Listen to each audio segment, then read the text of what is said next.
Hello everyone, कैसे हैं आप सभी लोग। आई होप आप सभी लोग बढ़िया होंगे और आपकी पढ़ाई भी एकदम बढ़िया जा रही होगी। तो मेरा नाम है रितेश मेहता और मैं आप सभी लोगों का स्वागत करता हूं हमारे इस प्यार से चैनल फील्ड ऑफ फिजिक्स में। तो पिछले लेक्चर में हमने पढ़ा motion of a charge in electric field और आज हम इसी कंसेप्ट पे, इसी टॉपिक के कुछ लेवल अप क्वेश्चंस करने जा रहे हैं। तो स्टार्ट करें आज का लेक्चर। बहुत मजा आने वाला है। सारे लेवल अप क्वेश्चन करके अपनी कॉपी पेन निकालो और मेरे साथ ही लिखना, नोट्स बनाना स्टार्ट कर दो। तो चलिए भाई, शुरू करते हैं आज का हमारा प्यारा सा लेक्चर है जो है इलेक्ट्रिक चार्जेस एंड फील्ड्स का लेक्चर नंबर 15। बताओ, कुछ कुछ लोग सोच रहे होंगे 15 लेक्चर हो गए, अभी तक चैप्टर खत्म भी होने को नहीं आ रहा, आधा ही चैप्टर हुआ होगा। बताओ, ठीक है कोई बात नहीं, हर चीज़ पूरा कंसेप्ट के साथ सब पढ़ेंगे, ठीक है। आराम से सब कुछ डिटेल में पढ़ते हुए आगे बढ़ेंगे। तो क्या है इलेक्ट्रिक चार्जेस एंड फील्ड्स का लेक्चर नंबर 15 और आज हम क्या पढ़ने जा रहे हैं, कुछ लेवल अप कंसेप्ट। अच्छा, ये लेवल अप कंसेप्ट स्टार्ट करने से पहले मैं सभी लोगों को क्लास 11th की, हाँ कुछ कुछ लोगों की क्लास 11th तो क्या ही कहें, नहीं पढ़ी होगी कुछ कुछ लोगों ने, है ना। तो क्लास 11th की मैं एक चीज़ रिवाइज कराने जा रहा हूँ। क्या है, कौन सा टॉपिक है वो क्लास 11th का? वो टॉपिक है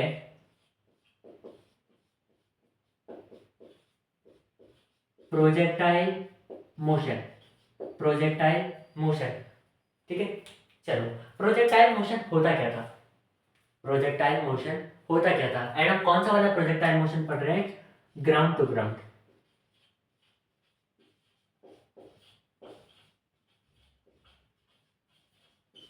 ठीक है। जिसको ये सब कुछ आता है प्रोजेक्टाइल मोशन, जो जो क्लास 11 में हमने पढ़ा था, वो थोड़ा सा इस लेक्चर को स्किप कर सकते हैं आगे जाके एंड डायरेक्ट इलेक्ट्रिक, क्या बोल रहा हूँ, इलेक्ट्रिक फील्ड वाले जगह से देख सकते हैं। पर जिनको क्लास 11 का ये कंसेप्ट नहीं आता वो यहाँ पे पढ़ सकते हो।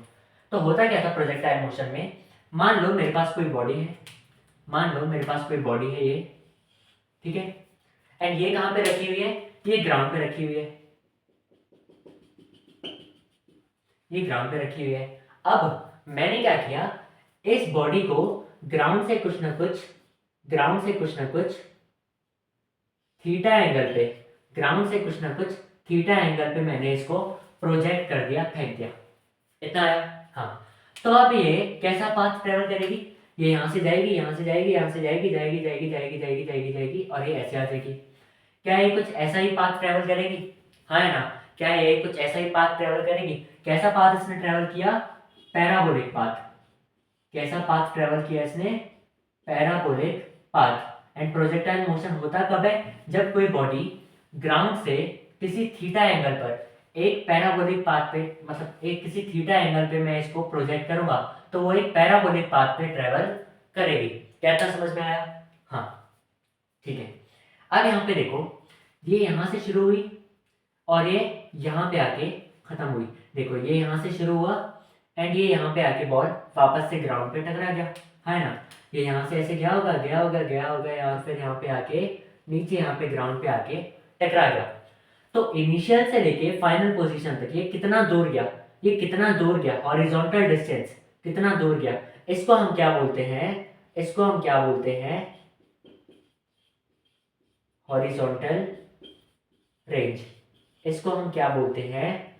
Horizontal range. कि ये यहां से लेके इनिशियल पोजीशन से लेके फाइनल पोजीशन तक कितना डिस्टेंस था, ये कितना दूर गया हॉरिजॉन्टली, इतना आ गया।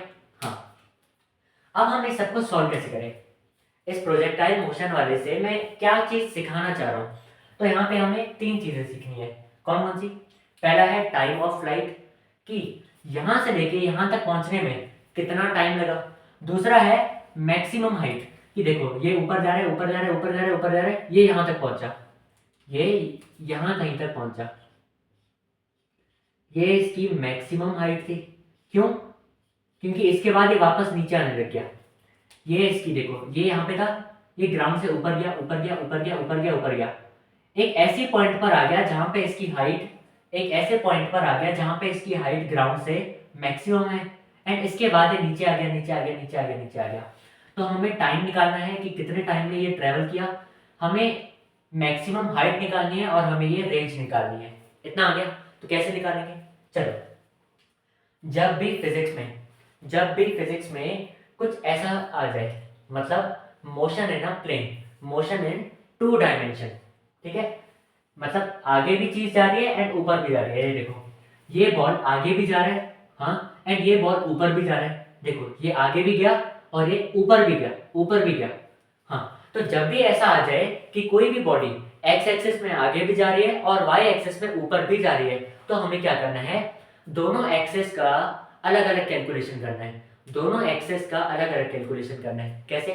आओ, तो दोनों एक्सिस का अलग अलग कैलकुलेशन करना है। तो पहले मैं लिख देता हूँ एक्स डायरेक्शन एंड यहाँ पे मैं लिख देता हूँ वाई डायरेक्शन। क्या किसी को कोई दिक्कत?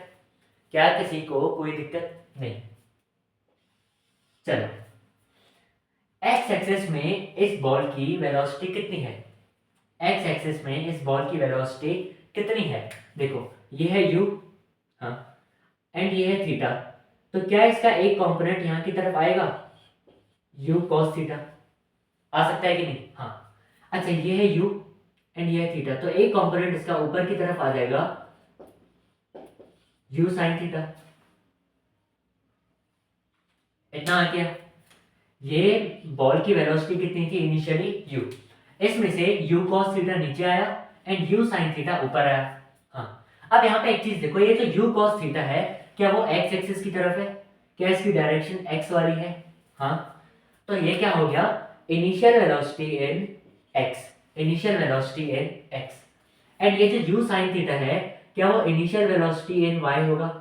क्या वो इनिशियल वेलोसिटी इन y होगा? हाँ या ना? हाँ, ठीक है। तो x एक्सिस में मैं क्या लिख सकता हूं कि इसकी इनिशियल वेलोसिटी कितनी थी? u cos theta. x axis में इनिशियल वेलोसिटी कितनी थी? u cos theta. And y axis में इनिशियल वेलोसिटी कितनी थी? u sin theta. y axis में इनिशियल वेलोसिटी कितनी थी? u sin theta. इतना आ गया, ठीक है। अब यहां पे एक और चीज देखो, ये जब ऊपर जाएगा, ये जब ऊपर जाएगा तो वो नीचे क्यों आएगा? क्योंकि नीचे की तरफ ग्रेविटी लग रही होगी। नीचे की तरफ क्या होगा? Acceleration due to gravity, acceleration due to gravity. इसका मतलब अगर मैं वाई डायरेक्शन की बात करूं तो यहां पे एक एक्सेलरेशन भी है, यहां पे एक एक्सेलरेशन भी है। कौन सी acceleration? Acceleration due to gravity, acceleration due to gravity. और क्योंकि ये एक्सेलरेशन, क्योंकि ये एक्सेलरेशन नीचे की तरफ है, क्योंकि ये एक्सेलरेशन नीचे की तरफ है, तो मैं इसको क्या लिखूंगा? Minus D. क्या इतना समझ में आया? क्या इतना समझ में आया? हाँ ना? हाँ, ठीक है। क्या एक्स एक्सिस में कोई एक्सेलरेशन है? क्या इधर की तरफ कोई एक्सेलरेशन है? नहीं। इस तरफ वेलोसिटी है बट इस तरफ एक्सेलरेशन कोई भी नहीं है। तो मैं क्या बोल दूंगा कि एक्स एक्सिस में एक्सेलरेशन कितनी है? 0। एक्स एक्सिस में एक्सेलरेशन कितनी है? 0। अब मैंने एक चीज समझाई थी कि जब जब एक्सेलरेशन 0 होगा, जब जब एक्सेलरेशन 0 होगा, तब तब वेलोसिटी हमारी कांस्टेंट आएगी। क्योंकि एक्सेलरेशन क्या होता है? Rate of change of velocity. अब अगर एक्सेलरेशन 0 है मतलब चेंज ऑफ वेलोसिटी 0 है, एंड किसी चीज का अगर चेंज 0 है इसका मतलब वो चीज कांस्टेंट है। तो अगर एक्सेलरेशन 0 है तो वेलोसिटी क्या होगी? कांस्टेंट होगी। इसका मतलब एक्स एक्सिस में, इसका मतलब एक्स एक्सिस में हमेशा वेलोसिटी कितनी रहेगी? u cos theta. क्यों? क्योंकि एक्सेलरेशन 0 है तो वेलोसिटी कांस्टेंट होगी। इसका मतलब अगर इनिशियल वेलोसिटी की बात करूं वो भी u cos थीटा होगा, फाइनल वेलोसिटी की बात करूं तो वो भी u cos थीटा होगा। क्या इतना समझ में आया? क्या इतना समझ में आया? हाँ या ना? हाँ, ठीक है। क्या इतना आ गया? क्या इतना आ गया? हाँ या ना? आ गया, बहुत बढ़िया। अच्छा, अब हम टाइम कैसे निकालें? मैंने क्या कहा, हमें 3 चीजें निकालनी है ना। पहला टाइम, टाइम ऑफ फ्लाइट कहते हैं इसको, कि कितना टाइम ये हवा में रहा। यहां से हमने फेंक दिया तो ये हवा में रहा, हवा में रहा, हवा में रहा, हवा में रहा, एंड वापस ग्राउंड पे आ गया। तो इस चीज को हम क्या कहते हैं? Time of flight.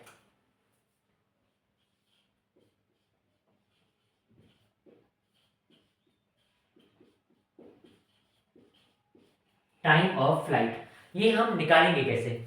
ये हम निकालेंगे कैसे? तो बहुत ही एक आसान सी चीज है। देखो, जितना टाइम इसको एक्स एक्सिस में लगा यहां से यहां जाने में, उतना ही टाइम इसको वाई एक्सिस में भी लगा यहां से लेके यहां तक जाने में और फिर वापस नीचे आने में। मतलब जितने टाइम में आगे बढ़ा उतने ही टाइम में ऊपर भी गया और फिर नीचे भी आया। हाँ है ना? ऐसा तो नहीं होगा ना कि यहाँ पे अलग टाइम लग रहा है, इस पे अलग टाइम लग रहा है, नहीं, क्योंकि ये बॉल तो एक ही है। ये आगे भी बढ़ी और ऊपर भी गई, फिर ऊपर जाने के बाद नीचे भी आई। इसका मतलब टाइम एक्स एक्सिस में और वाई एक्सिस में दोनों में सेम होगा। क्या इतना आया? हाँ। इसका मतलब मैं टाइम किसी भी रास्ते से निकाल सकता हूँ, एक्स एक्सिस से भी और वाई एक्सिस से भी। इतना आ गया? हाँ। बट मैं कहां से निकालूंगा? वाई एक्सिस में। मैं कहां से निकालूंगा? वाई एक्सिस से। ठीक है? एक्स से क्यों नहीं निकालूंगा वो भी बताता हूँ, वो भी बताता हूँ थोड़ी देर में। बट पहले मैं वाई एक्सिस से इसका टाइम निकालूंगा। ठीक है? अच्छा एक चीज देखो, वाई एक्सिस में ये ऊपर गया फिर ये नीचे आया, वाई एक्सिस में ये ऊपर गया फिर ये नीचे आया।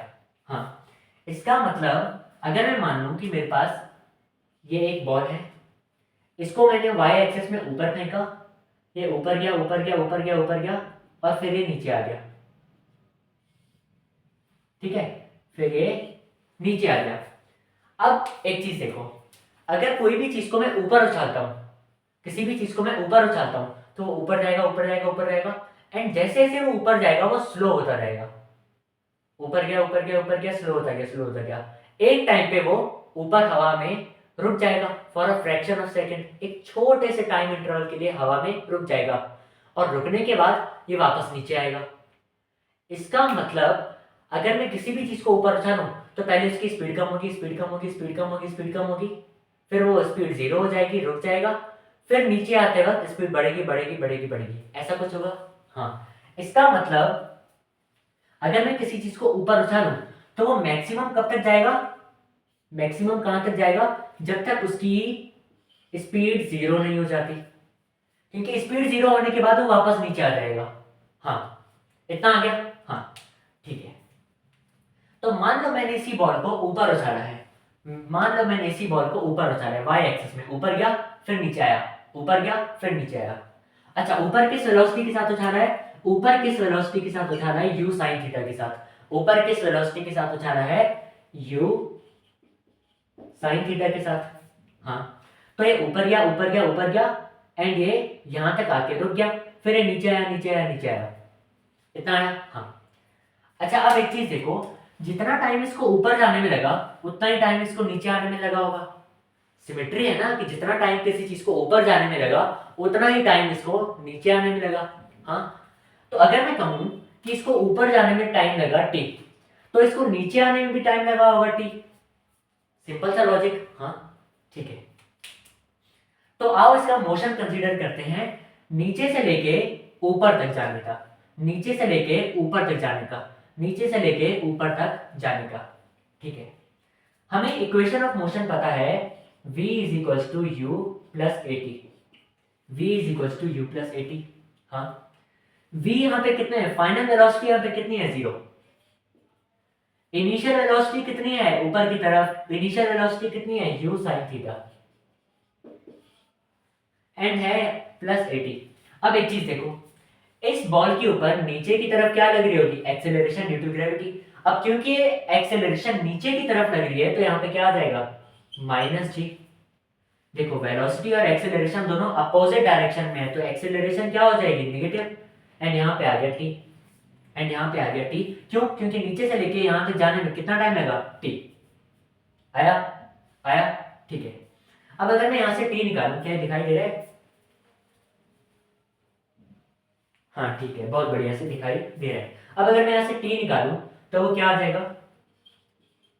यू साइन थीटा बटे जी, यू साइन थीटा बटे जी, यू साइन थीटा बटे जी। क्या ये टाइम ऑफ फ्लाइट है? नहीं। टाइम ऑफ फ्लाइट क्या है? टोटल टाइम जितनी देर बॉल हवा में गया, टोटल टाइम जितनी देर बॉल हवा में था। तो ये देखो, ये जब ऊपर गया तो ये हवा में था हवा में था हवा में था, यहां तक हवा में था। अरे इसके बाद जब ये नीचे आया तब भी तो हवा में था। इसका मतलब टोटल टाइम क्या होगा? ये टी प्लस ये टी, यहां से लेके पूरा, यहां से लेके पूरा, मतलब कभी ऊपर गया और कितने टाइम में नीचे आया, दोनों टाइम हम मेजर करेंगे ना तभी तो आएगा टाइम ऑफ फ्लाइट, कि कितनी देर में ऊपर गया फिर ये नीचे आया। इस पूरे इंटरवल में हवा में था, इस पूरे इंटरवल में हवा में था। तो अगर मैं टोटल टाइम बोलूं, टोटल टाइम बोलूं तो वो क्या होगा, t प्लस टी मतलब 2t, t प्लस टी मतलब 2t। तो टोटल टाइम t कितना आ गया, जिसको हम टाइम ऑफ फ्लाइट भी कहते हैं, कितना आ गया 2 इंटू टी। टी कितना है, u साइन थीटा बटे जी।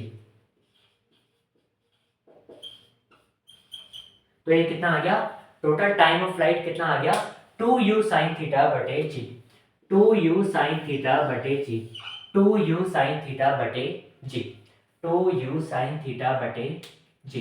कितना आया, कितना आ गया, है ना, क्या है, इतना आया, आ गया, ठीक है। छापो इसको। क्या मैं हॉरिजॉन्टल रेंज भी यहीं पे निकाल सकता हूँ, सॉरी हॉरिजॉन्टल रेंज नहीं, हाइट भी निकाल सकता हूँ क्या मैं मैक्सिमम, यहाँ पे निकाल लेते हैं, ठीक है।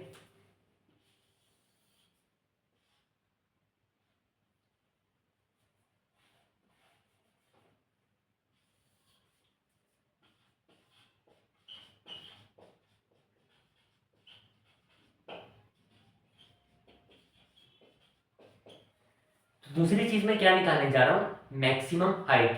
क्या निकालने जा रहा हूं, मैक्सिमम हाइट। अब एक चीज देखो, ये बॉल ऊपर गया, ये बॉल ऊपर गया फिर नीचे आया, तो एक पॉइंट जब ये ऊपर जा रहा था तो एक पॉइंट पे रहा जहां पे इसकी हाइट मैक्सिमम थी ग्राउंड से, जहां पे इसकी हाइट ग्राउंड से मैक्सिमम थी। तो ये डिस्टेंस कितना होगा, कैसे करें। अब एक चीज देखो, क्या ये हाइट वाला जो डिस्टेंस है क्या वो y एक्सिस में ही है, क्या वो y एक्सिस में ही है, हाँ। तो क्या हम सारी कैलकुलेशन y एक्सिस में कर लें, हाँ है ना, कोई दिक्कत नहीं। तो हम सारा का सारा किस में करेंगे, y एक्सिस में करेंगे। तो फिर से वही चीज कि मान लो मेरे पास एक बॉल है, उसको मैंने ऊपर फेंका कितनी स्पीड के साथ, u sin थीटा स्पीड के साथ, ठीक है। वो ऊपर गया ऊपर गया ऊपर गया ऊपर गया ऊपर गया ऊपर गया ऊपर गया। कब तक ऊपर जाएगा बॉल, जब तक उसकी वेलोसिटी जीरो नहीं हो जाती, जब तक उसकी वेलोसिटी जीरो नहीं हो जाती। तो मान लो यहाँ पे कहीं इसकी वेलोसिटी जीरो हो गई एंड फिर ये नीचे आने लग गया। एक बॉल, एक कोई भी पार्टिकल जिसको हम ऊपर फेंकते हैं, वो कब तक ऊपर जाता है, जब तक उसकी फाइनल वेलोसिटी जीरो नहीं हो जाती, ठीक है। तो मैंने इसको ऊपर फेंका फिर ये नीचे आ गया। जब इसकी वेलोसिटी जीरो हुई, जब इसकी वेलोसिटी जीरो हुई तब ये मैक्सिमम हाइट पे था, तब ये मैक्सिमम हाइट पे था। क्यों, क्योंकि इसके बाद तो वो नीचे गिरना स्टार्ट हो गया ना। तो एक पार्टिकल जिसको मैं ऊपर फेंकूंगा वो मैक्सिमम हाइट तक कब जाएगा, जब उसकी वेलोसिटी जीरो हो जाए, जब उसकी वेलोसिटी जीरो हो जाए। क्या इतना समझ में आया, क्या इतना समझ में आया, हाँ है ना, इतना समझ में आया, हाँ। इसका मतलब, इसका मतलब इस पॉइंट पे देखो, यहां पे इसके ऊपर की तरफ वेलोसिटी कितनी थी, u sin थीटा। इस पॉइंट पे इसके ऊपर की वेलोसिटी कितनी होगी, जीरो।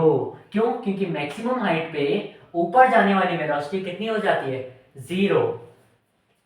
इसके पास सिर्फ और सिर्फ x एक्सिस में ही वेलोसिटी बची होगी, कितनी, u cos थीटा। क्योंकि x एक्सिस की वेलोसिटी तो कांस्टेंट है, वो जीरो नहीं होगी, वो जीरो नहीं होगी, वो जीरो नहीं होगी। जब ये कोई भी पार्टिकल अपनी मैक्सिमम हाइट तक पहुंच गया तब उसकी ऊपर जाने वाली वेलोसिटी जीरो हो जाती है, ऊपर जाने वाली वेलोसिटी जीरो हो जाती है। यहाँ पे जीरो हो गई, यहाँ पे भी जीरो हो गई, हाँ ठीक है। तो अभी हम कौन सी इक्वेशन ऑफ मोशन लगाएं, v square is equal to u square plus 2as लगा सकता हूं, हाँ। v कितना है, जीरो, तो जीरो का स्क्वायर कितना होगा, जीरो। u कितना है, ऊपर की तरफ वेलोसिटी कितनी है, u sin थीटा, तो u स्क्वायर कितना हो जाएगा, u sin थीटा का स्क्वायर, हाँ ठीक है। अब देखो, इस पे भी नीचे की तरफ एक्सेलरेशन ड्यू टू ग्रेविटी है, वेलोसिटी और एक्सेलरेशन दोनों अपोजिट डायरेक्शन में है, तो यहाँ पे आ जाएगा माइनस, ए की जगह क्या आ जाएगा g, एंड s की जगह क्या आएगा, कितना डिस्प्लेसमेंट हुआ, यहां से लेके यहां पे कितना डिस्प्लेसमेंट हुआ, देखो यहां से लेके यहां तक कितना डिस्प्लेसमेंट हुआ, मैक्सिमम हाइट जितना हुआ इसको मैं h बोल दूं, हाँ मैक्सिमम हाइट जितना डिस्प्लेसमेंट हुआ यहां से लेके यहां तक, हाँ तो h कितना आ जाएगा, u square sine square theta upon 2g, u square sine square theta बटे 2g, u square sine square theta बटे 2g। आ गया इतना, क्या इतना आ गया, आ गया, ठीक है छापो इसको, मिटा दो, है ना, ठीक है।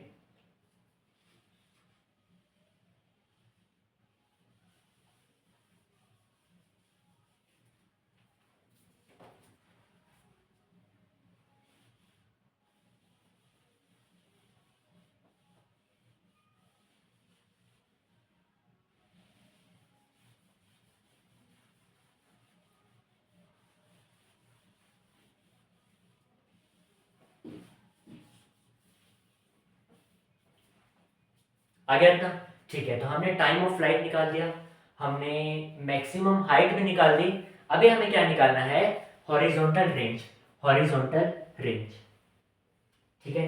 तो थर्ड पॉइंट हमें क्या निकालना है,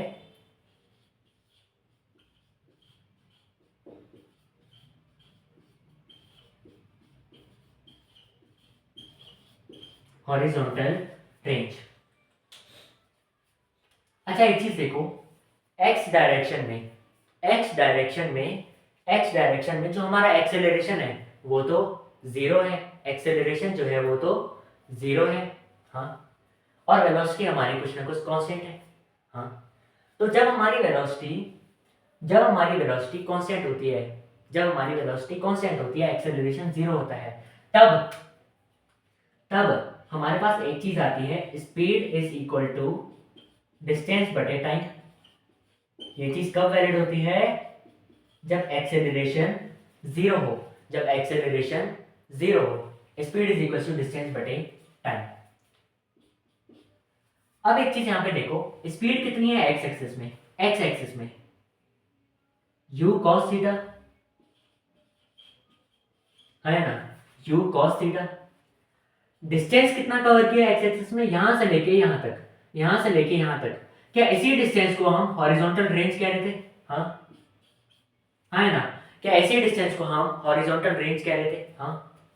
अच्छा टाइम कितना कवर किया, टाइम कितना, सॉरी टाइम कितना लगा होगा, जितने टाइम में यहां से लेके ऐसे आया उतने टाइम में एक्स एक्सिस में यहां से यहां गया होगा, हाँ यहां से लेके यहां तक जाने वाला टाइम क्या था, टाइम ऑफ फ्लाइट, यहां से लेके ऊपर गया फिर यहां से लेके नीचे आया, इस पूरे टाइम को हमने क्या बोला था, इस पूरे टाइम को हमने क्या बोला था, टाइम ऑफ फ्लाइट। एंड उतने ही टाइम में तो ये एक्स में आगे गया है, उतने ही टाइम में तो एक्स में आगे गया है, मतलब ये टाइम और कुछ नहीं बल्कि क्या होगा, टाइम ऑफ फ्लाइट होगा, हाँ। तो अगर हमें आर निकालना है, अगर हमें आर निकालना है तो इस टी को मैं यहां मल्टीप्लाई कर दूंगा, तो आर क्या आ जाएगा, u cos theta into T, u cos theta into T, ठीक है। u cos theta into T, T क्या था, टी क्या था, 2u sin थीटा बटे जी, 2u sin थीटा बटे जी। तो r कितना आया, ये u और ये u मल्टीप्लाई हो गए into 2 sin theta cos theta, 2 sin theta cos theta बटे जी, 2 sin थीटा cos थीटा बटे जी। अच्छा ये 2 sin थीटा cos थीटा को हम क्या लिख सकते हैं, इस 2 sin थीटा cos थीटा को हम क्या लिख सकते हैं, u square sine 2 theta, u square sine 2 theta, इस 2 sin थीटा cos थीटा को हम क्या लिख सकते हैं, u स्क्वायर साइन 2 थीटा बटे जी। आ गया, आ गया, आ गया, क्यों, क्योंकि साइन 2 थीटा कितना होता है, 2 sin थीटा cos थीटा। आ गया, आ गया, ठीक है। तो हमने सबसे पहले टाइम ऑफ फ्लाइट निकाला, फिर हमने मैक्सिमम हाइट निकाली एंड उसके बाद हमने हॉरिजॉन्टल रेंज भी निकाल दिया। क्या इतना आगे सभी को? हाँ, तो छापो इसको, पूरा का पूरा छाप लो बढ़िया से। छापिया? अरे छापिया है ना, ठीक है।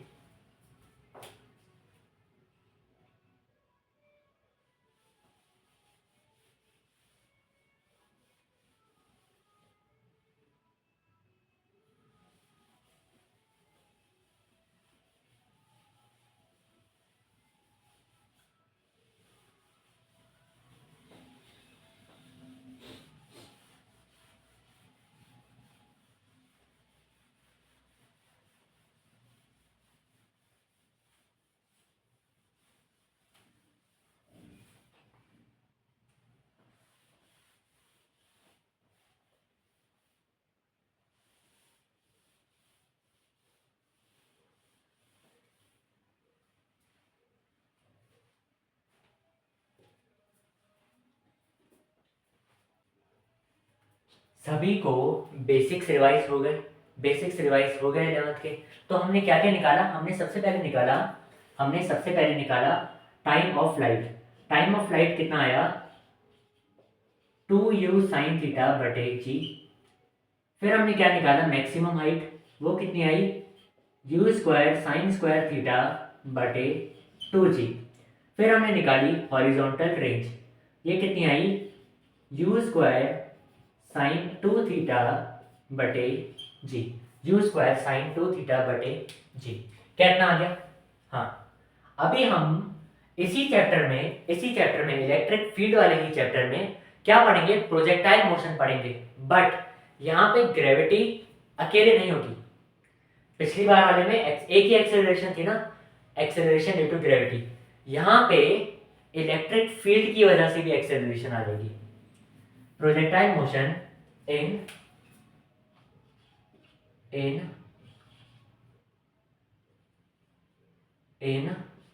presence of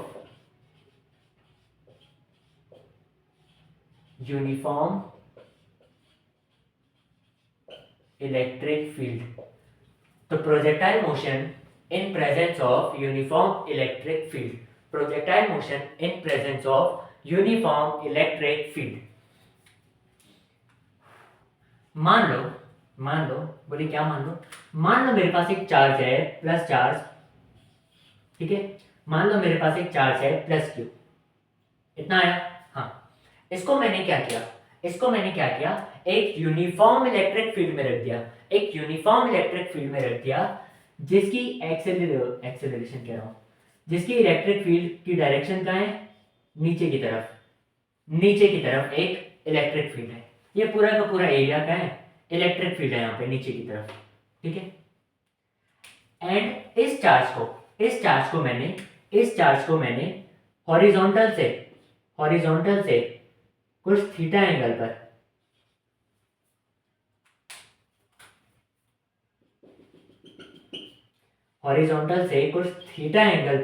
मैंने इसको प्रोजेक्ट कर दिया। तो ऐसे जाएगा, हाँ ना। बोले ऐसे क्यों जाएगा? तो देखो, जब हमारा पिछला वाला केस था तो उसमें पार्टिकल था, हाँ, इसको हम ऐसे प्रोजेक्ट करते थे किसी थीटा एंगल पर, ऐसे ही करते थे, हाँ। तो वो ऐसे जाता था एक पैराबोलिक पाथ करके प्रोजेक्टाइल मोशन अपना कंप्लीट करता था, हाँ। अब इसमें ये ऊपर जाता था, फिर नीचे आता था, किसकी वजह से? एक्सेलरेशन ड्यू टू ग्रेविटी की वजह से। इस पे नीचे की तरफ एक फोर्स लग रही होती थी या एक एक्सेलरेशन लग रही होती थी जी, जिसकी वजह से ये ऊपर जाते हुए स्लो होता था और फिर नीचे आ जाता था, इतना आया। बट यहाँ पे ऐसा क्यों हुआ? मान लो ये ग्रेविटी फ्री स्पेस है, केस 1, जहां पे ग्रेविटी फ्री स्पेस है, मतलब यहाँ पे ग्रेविटी नहीं है, तब भी इसने ऐसा क्यों किया? क्योंकि इस पे नीचे की तरफ एक फोर्स लग रहा था QE। जैसे इस पे नीचे की तरफ एक फोर्स लग रहा था mg, वैसे ही इस पे नीचे की तरफ एक फोर्स लग रहा था QE, इतना आया, हाँ। तो इसको मैंने ऐसे फेंक दिया, अब ये ऊपर गया ऊपर गया ऊपर गया एंड ऊपर जाते हुए स्लो हो रहा है। फिर एक पॉइंट पे इसकी ऊपर जाने वाली वेलोसिटी जीरो हो गई, ऊपर जाने वाली वेलोसिटी जीरो हो गई, इस पॉइंट पे पहुंचा अपनी मैक्सिमम हाइट पे। फिर उसके बाद ये वापस नीचे आने लग गया, वापस नीचे आने लग गया। क्या इतनी फील आ गई कि ये ऊपर गया और फिर ये नीचे क्यों आया? क्योंकि नीचे की तरफ एक फोर्स लग रही थी इलेक्ट्रिक फील्ड की वजह से। कितनी फोर्स? QE। कितनी फोर्स? QE। आ गया ना? इतना आया कि नहीं? हाँ ना, इतना आया कि नहीं?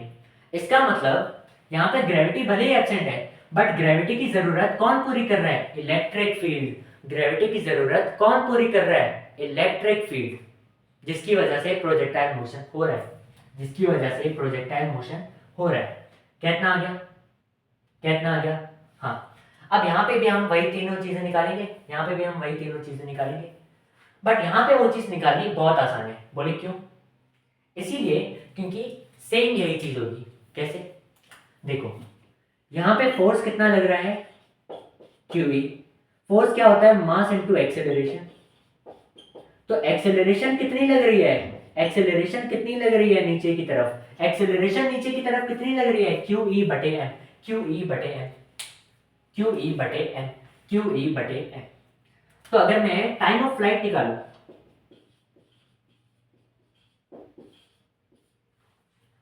तो क्या आ जाएगा? T is equal to 2u sine theta upon upon. देखो, जब ग्रेविटी थी तो नीचे की तरफ क्या है थी? ग्रेविटी की एक्सेलरेशन, मतलब एक्सेलरेशन ड्यू टू ग्रेविटी। अब यहां पे नीचे क्या आएगा? इलेक्ट्रिक फील्ड की वजह वाली एक्सेलरेशन। देखो, यहां पे ये काम ग्रेविटी की वजह से हो रहा था, तो हमने नीचे क्या लिखा? Acceleration due to gravity. यहां पे काम किसकी वजह से हो रहा है? इलेक्ट्रिक फील्ड की वजह से। तो यहां पे हम क्या लिखेंगे?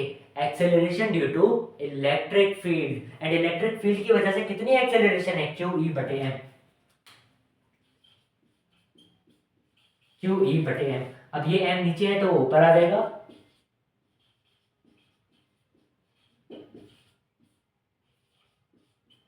क्या इतना आया? क्या इतना आया? आया ना? क्या इतना आया? क्या इतना आया? वहां देखो, यहां g इसलिए है क्योंकि यहां नीचे की तरफ एक्सेलरेशन कितनी लग रही है? g। यहां क्या आ जाएगा? यहां नीचे की तरफ एक्सेलरेशन कितनी है? यहां नीचे की तरफ एक्सेलरेशन कितनी है? QE बटे m। QE बटे m।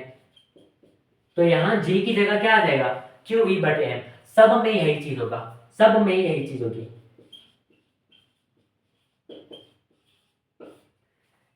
क्या आ जाएगा? u square sine square theta upon 2। अब g की जगह क्या आ जाएगा? QE बटे m। QE बटे m। अब नीचे वाला m ऊपर पहुंच जाएगा। आ गया इतना? आ गया इतना? है ना? इतना आया कि नहीं? अरे है ना? इतना आया कि नहीं? है ना? हाँ। अब वही हॉरिजॉन्टल रेंज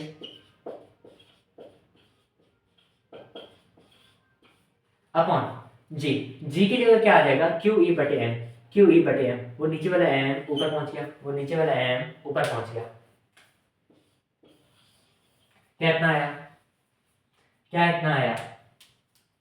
हमने कुछ नहीं करा, हमने सिर्फ एक चीज देखी कि यहाँ पे ये वाला प्रोजेक्टाइल मोशन किसकी वजह से हो रहा था? ग्रेविटी की वजह से। तो नीचे कौन सी एक्सेलरेशन आई? Acceleration due to gravity. यहाँ पे प्रोजेक्टाइल मोशन किसकी वजह से हो रहा है? इलेक्ट्रिक फील्ड की वजह से। तो यहाँ पे कौन सी एक्सेलरेशन आएगी नीचे? इलेक्ट्रिक फील्ड की एक्सेलरेशन, जो कि इतनी होती है। क्या इतना आ गया? कंसेप्ट क्लियर हुआ कि नहीं? फील आ गई? फील आ गई तो छापो इसको। फील आ गई तो, फील आ गई तो एक दबाई, फील नहीं आई तो अरे यार पीछे करके दोबारा देख लो, बताओ। मिटा दूं इसको? मिटा दूं? ओके।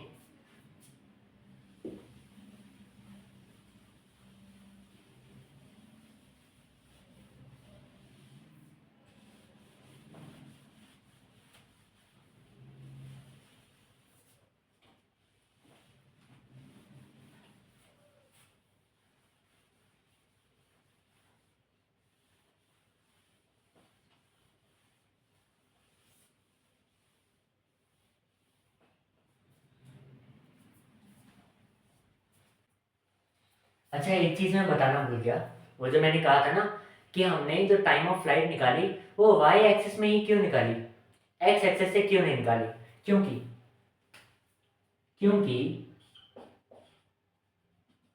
अगर कुछ ऐसा मोशन हुआ तो ये वाला डिस्टेंस हमारा क्या आता था? Horizontal range. ये वाला डिस्टेंस हमारा कितना होता था? Horizontal range. ये होता था थीटा। एंड एक्स एक्सिस में जो वेलोसिटी आती थी वो कितनी आती थी? u cos theta. हाँ, अभी हमने देखा speed is equals to distance upon time. Speed is equals to distance upon time. अब ये टाइम क्या था? ये टाइम असली में था टाइम ऑफ फ्लाइट। तो अगर मुझे ये टाइम ऑफ फ्लाइट निकालना है तो वो कितना होगा? R upon u cos theta. तो उसके लिए मुझे आर भी तो पता होना चाहिए, बट मुझे आर पता ही नहीं था, तो मैं कैसे निकाल पाता टाइम? यहाँ पे दो चीजें अननोन होगी ना तो मुझे आर पता है ना तो मुझे टी पता है, क्योंकि आर खुद किससे निकलता है? जब टी पता हो तभी निकलता है। अब आर और टी दोनों ही अननोन है तो मैं क्या कैसे निकालूंगा? तो इसी वजह से हमने टाइम कैसे निकाला? वाई वाई वाली डायरेक्शन से निकाल दिया, क्योंकि टाइम एक्स और वाई दोनों में सेम ही होगा, तो कोई फर्क नहीं पड़ता कहीं से भी निकालना। आ गया इतना? आ गया? ठीक है।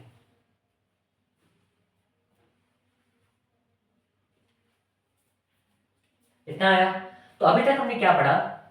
एक स्पेशल केस कर लिया जहां पे ग्रेविटी नहीं थी, ग्रेविटी फ्री स्पेस था, बट वहां पे इलेक्ट्रिक फील्ड थी और तब भी प्रोजेक्टाइल मोशन हो रहा था। अगर इसी चीज को थोड़ा सा और लेवल अप कर देते, मतलब gravity and electric field both are present. Gravity and electric field, gravity and electric field both are present.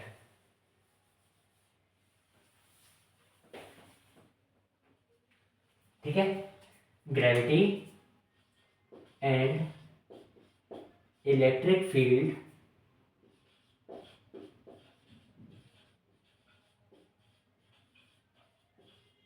both are present. Gravity and electric field both are present. तो क्या होगा? तो क्या होगा? मान लो ये मेरा वही पार्टिकल है, ये मेरा वही पार्टिकल है। कहाँ पे पड़ा हुआ है? ग्राउंड पे पड़ा हुआ है। ठीक है, बहुत बढ़िया। इसको मैंने ग्राउंड से ग्राउंड से कुछ थीटा एंगल पर दे दी वेलोसिटी u। इसको मैंने ग्राउंड से कुछ थीटा एंगल पे वेलोसिटी दे दी u। तो ये कैसा पाथ ट्रेवल करेगा? पैराबोलिक पाथ ट्रेवल करेगा अगर एक्सेलरेशन ड्यू टू ग्रेविटी है। बट अगर एक्सेलरेशन ड्यू टू ग्रेविटी के साथ इलेक्ट्रिक फील्ड भी है तो क्या होगा? तो क्या होगा? तो क्या होगा? बताओ, तो क्या होगा? इस पे नीचे की तरफ एक्सेलरेशन ड्यू टू ग्रेविटी है, और मान लो इस पे चार्ज है प्लस क्यू। इस पे चार्ज कितना है? Plus Q. थोड़ा अच्छा सा बना लेता हूं।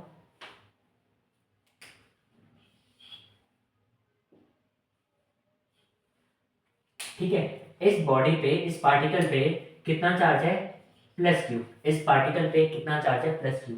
और एक इलेक्ट्रिक फील्ड भी है नीचे की तरफ, एक इलेक्ट्रिक फील्ड भी है नीचे की तरफ।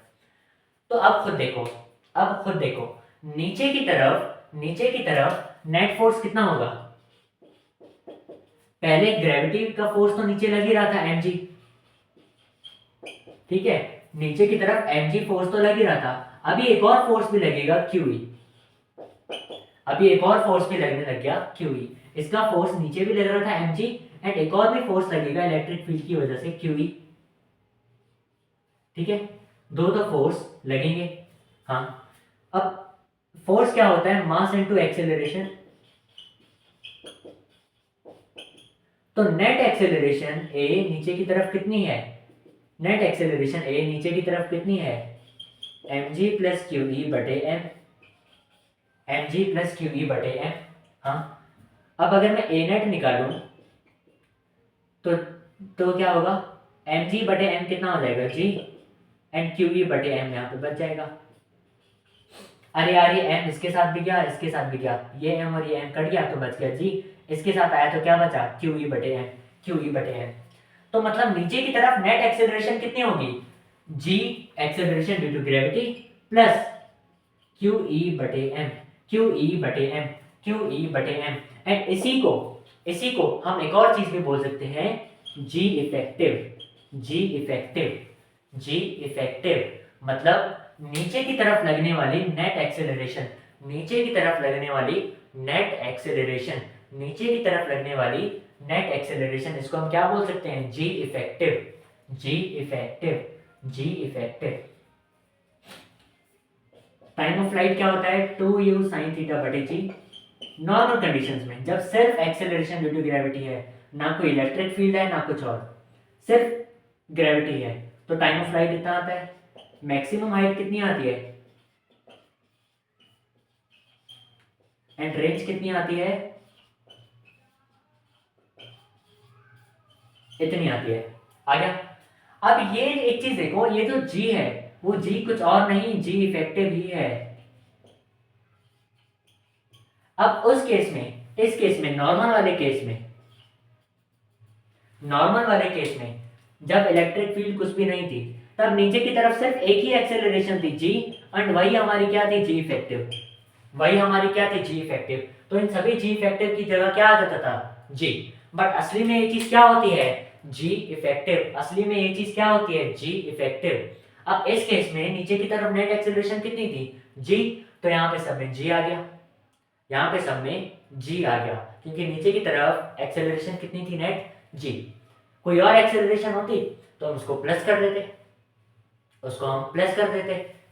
अब यहाँ पे देख लो, यहाँ पे नीचे की तरफ नेट एक्सेलरेशन कितनी है, g plus q e by m, g plus q e by m. तो यहाँ पे टाइम ऑफ फ्लाइट कितना हो जाएगा,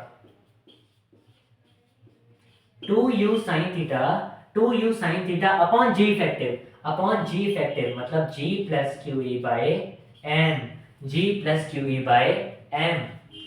मैक्सिमम हाइट कितनी हो जाएगी, u square sine square theta upon g, 2g effective upon 2g effective, तो 2g plus q e by m, 2 into g plus q e by m. And horizontal range कितनी हो जाएगी, u स्क्वायर साइन 2 थीटा बटे जी effective, g effective कितना है, g plus q e by M.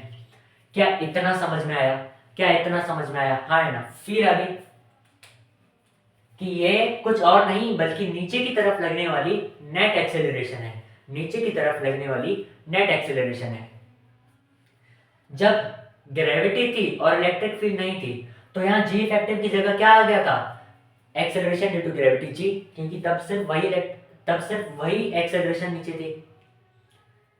जब electric field नहीं थी, जब इलेक्ट्रिक फील्ड नहीं थी, जब इलेक्ट्रिक फील्ड नहीं थी, तब नीचे की तरफ कौन सी एक्सेलरेशन थी, जी।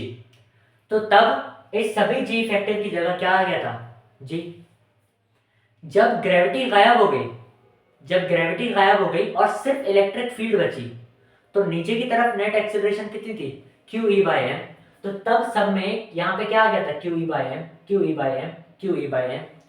अब यहाँ पे एक्सेलरेशन ड्यू टू ग्रेविटी भी है, जी भी है, और इलेक्ट्रिक फील्ड भी है, तो यहां पे क्या आ गया, दोनों एक्सेलरेशन प्लस हो गई, g plus q e by m, g plus q e by m, इतना आ गया, हाँ है ना। क्या फील आ गई, क्या फील आ गई, जी इफेक्टिव की कंसेप्ट की फील आ गई, हाँ है ना। बहुत बढ़िया। तो छापो इसको, छापो इसको, छाप लिया, छाप लिया, हाँ है ना। एक बहुत बढ़िया चीज दिखा रहा हूं, छाप लिया है नहीं, छाप लिया, हाँ है ना। एक बहुत बढ़िया चीज, अभी देखो, मान लो ये चार्ज, एक काम करते हैं,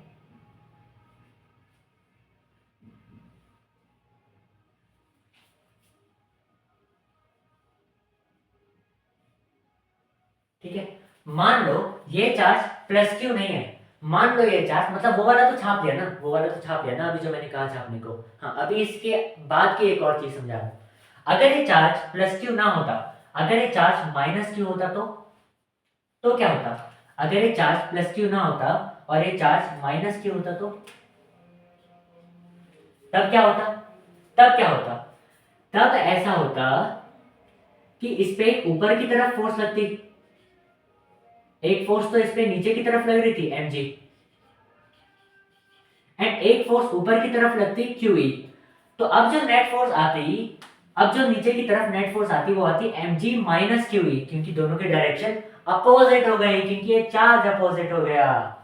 तो ये क्या आ जाता है mg minus QE, mg minus QE, mg minus QE। तो नेट एक्सेलरेशन कितनी बचती, g minus QE by m, g minus QE by m। क्यों बोले ऐसा क्यों? ऐसा इसीलिए, ऐसा इसीलिए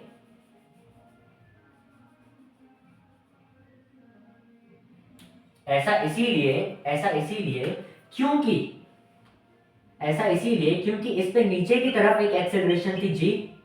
अब इस इलेक्ट्रिक फील्ड की वजह से फोर्स ऊपर लगेगा, एंड जहां फोर्स लगेगा एक्सेलरेशन भी वही होगी। तो इस पे एक ऊपर की तरफ एक्सेलरेशन आ गई, इस पे एक ऊपर की तरफ एक्सेलरेशन आ गई QE बाय m, ऊपर की तरफ एक्सेलरेशन आ गई QE बाय m। तो नेट नीचे की तरफ कितनी एक्सेलरेशन बची, g minus QE by m, g minus QE by m, g minus QE by m। इसी को हमने क्या बोला, g इफेक्टिव, कि नीचे की तरफ कितनी इलेक्ट्रिक फील्ड, नीचे की तरफ कितनी एक्सेलरेशन बची है, g minus QE by m। तो यहाँ पे सब में क्या आ जाएगा, g minus QE by m, g minus QE by m। क्या फील आ गई? जी इफेक्टिव क्या है, नीचे की तरफ लगने वाली नेट एक्सेलरेशन, नीचे की तरफ लगने वाली नेट एक्सेलरेशन। इस बार में जी नीचे था एंड QE बाय m ऊपर था, तो नेट एक्सेलरेशन कितनी बचा, g minus QE by m, g minus QE by m। तो टाइम पीरियड कितना आ गया, टाइम पीरियड कह रहा हूं, time of flight, time of flight, time of flight कितना आ गया, 2u sin theta upon g minus QE by m। Maximum height कितनी आ गई, u square sine square theta upon 2 into g minus QE by m। Horizontal range कितनी आ गई, u square sine 2 theta upon g minus QE by m। कुल मिला के नीचे सब में क्या है, g effective, g effective, g effective. Feel आ गई, फील आ गई। ये चीज याद रखना, सब कुछ हो जाएगा, ये चीज याद रखना, सब कुछ हो जाएगा, ये चीज याद रखना, सब कुछ हो जाएगा। फील आ गई, हाँ है ना? हाँ, मिटा दो इसको, छापो। दोनों केसेस छापने हैं, एक प्लस क्यू वाला भी और एक माइनस क्यू वाला भी, आलस नहीं करना। अगर फील चाहिए तो दोनों केसेस छापने हैं। छाप लिए? आई होप सबने छाप लिए होंगे, आया ना? ठीक है, तो मिटा दो।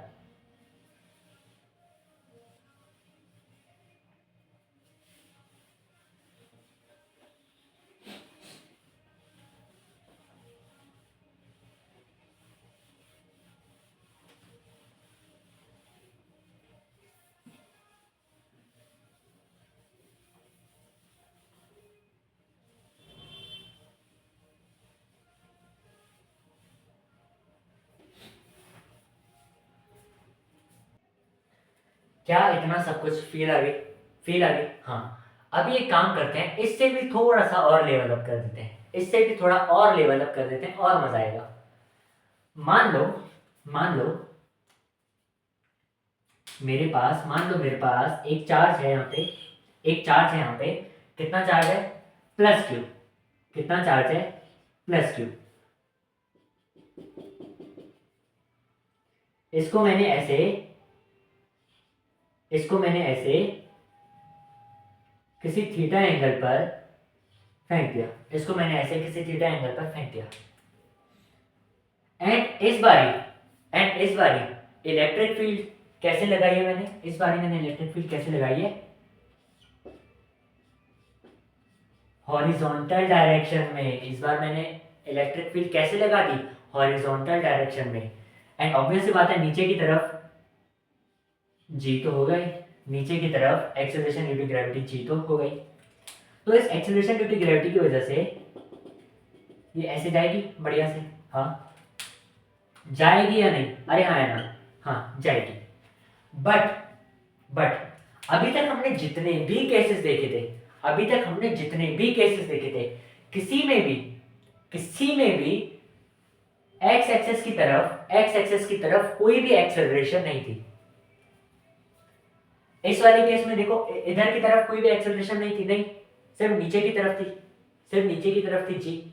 अभी तक हमने जितने भी केसेस देखे, सब में जो एक्सेलरेशन थी वो वाई डायरेक्शन में थी, एक्स में कभी भी नहीं थी। बट यहाँ पे एक्स में आ गई, क्यों? क्योंकि एक्स में इलेक्ट्रिक फील्ड आ गई। तो अगर मैं लिखूं एक्स एक्सेस में कितनी एक्सेलरेशन आ गई होगी, क्यू ई बाई एम, और वाई में कितनी एक्सेलरेशन है, जी। वाई में कितनी एक्सेलरेशन है, माइनस जी लिख देता हूं क्योंकि वो नीचे की तरफ है, ठीक है। वाई में कितनी एक्सेलरेशन है, माइनस जी। अब हम क्या करें, कैसे करेंगे बताओ भाई, कैसे करेंगे बताओ, कैसे करें, सोचो। एक चीज देखो, जब हमने टाइम ऑफ फ्लाइट निकाला था,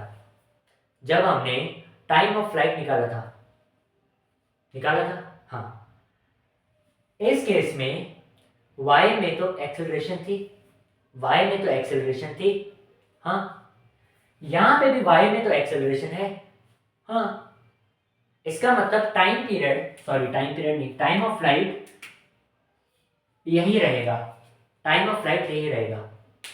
अच्छा, जब हमने मैक्सिमम हाइट निकाली थी तब भी नीचे की तरफ एक एक्सेलरेशन थी, अरे भाई क्या बोल रहा हूँ आज मैं, हाँ, तब भी नीचे की तरफ एक एक्सेलरेशन थी, हाँ, अभी भी नीचे की तरफ एक एक्सेलरेशन है, तो हाइट उतनी ही रहेगी, मैक्सिमम हाइट उतनी रहेगी।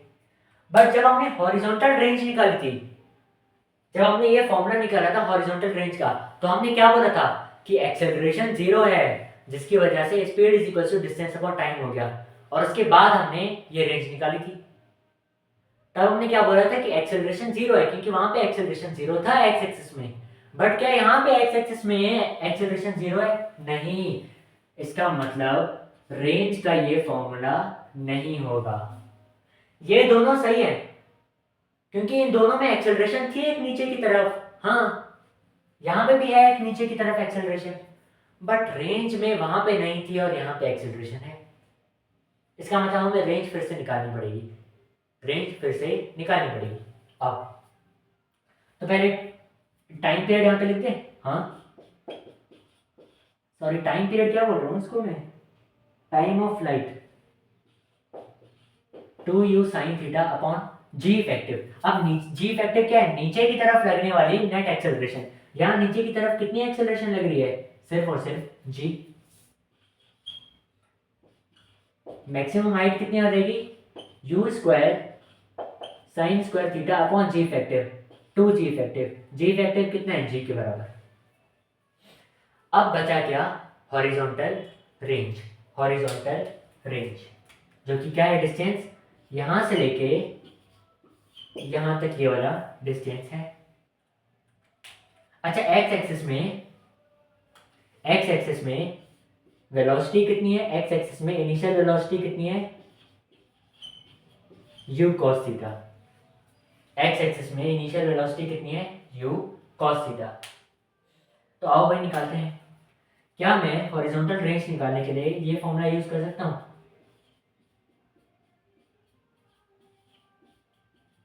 कर सकता हूं कि नहीं, हाँ है ना, कर सकता हूं, हाँ। तो s क्या है, डिस्प्लेसमेंट कितना हुआ, r डिस्प्लेसमेंट हुआ यहां से लेके यहां तक, हाँ। u क्या है, इनिशियल वेलोसिटी इन x, t क्या है, कितना टाइम लगा, यहां से यहां तक जितना टाइम लगा उतना ही टाइम यहां से यहां तक लगा होगा, एंड कितना टाइम लगा, ये पूरे में कितना टाइम लगा, टाइम ऑफ फ्लाइट t के बराबर, प्लस 1/2 एक्सेलरेशन कितनी है, QE बाय m, एक्सेलरेशन कितनी है, QE by m, and time कितना लगा, टाइम ऑफ फ्लाइट के बराबर t स्क्वायर, ठीक है। तो कैसे निकालेंगे, s निकालेंगे, ये है रेंज का फॉर्मूला। अब कुछ लोग बोलेंगे कि मैं t की वैल्यू पुट कर दूं, अरे यार अगर मैं t की वैल्यू ये पुट करूंगा तो बहुत कॉम्प्लेक्स सा बन जाएगा यार, कुछ बहुत ही कॉम्प्लेक्स सा बन जाएगा कुछ। तो कैसे कर सकते हैं हम न्यूमेरिकल सॉल्व, t की वैल्यू अलग से निकाल दी, जैसे मान लो इसकी वैल्यू आ गई 5, तो डायरेक्ट हम 5 यहाँ पे रख देंगे, ये 5 और ये 5 का स्क्वायर 25। बट अगर किसी क्वेश्चन में अगर वेरिएबल के फॉर्म में पूछा है कि वहां पे इस t की वैल्यू रखी हुई है, तो यही होमवर्क है, करके लाना और इसका आंसर बताना कमेंट सेक्शन में। कुछ नहीं करना, इस टी की वैल्यू रखनी है, इस टी की वैल्यू यहाँ पे रखनी है और फिर उसको सिंप्लीफाई करना है। आ गया?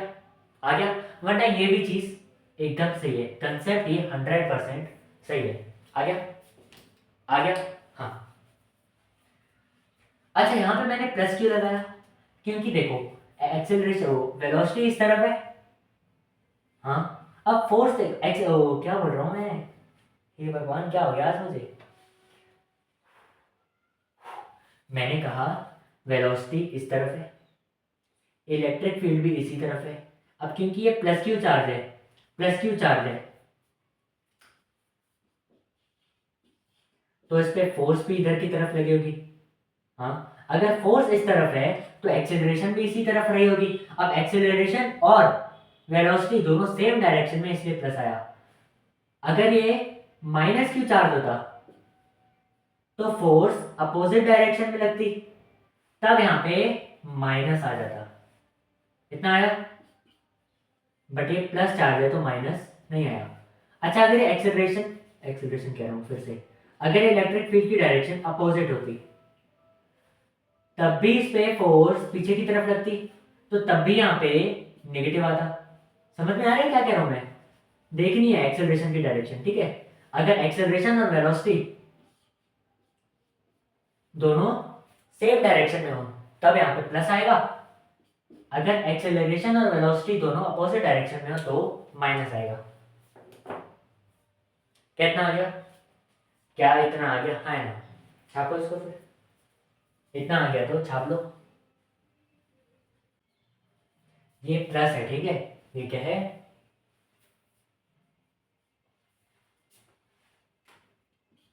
ये प्लस आ गया। छाप लिया सब कुछ? ठीक है।